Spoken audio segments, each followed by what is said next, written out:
Welcome to Luca and Miguel. Enjoy the video. You begin by confirming the B-vent diameter and appliance rating so the pieces fit and meet code. This matters because mismatched vents trap combustion gases. Once confirmed, measure and mark overlap distances, then cut the outer jacket and inner liner using aviation snips. Do this carefully to avoid deforming the collar. You'll remove burrs and square the edge, making sure the male end is clean. This first step creates a proper mating surface that prevents leaks and simplifies the next alignment.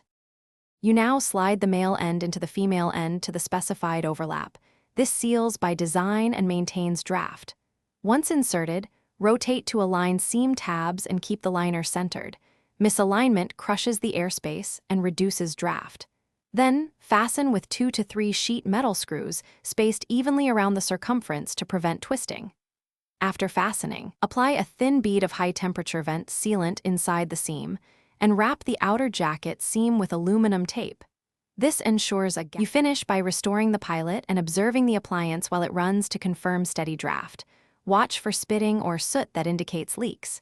If you suspect a leak, apply a soap solution to joints and watch for bubbles, or use a low-pressure smoke tester. This tells you where to reseal.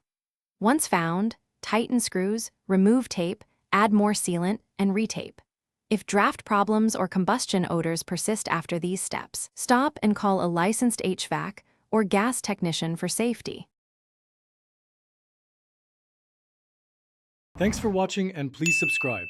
It's the best investment you'll ever make.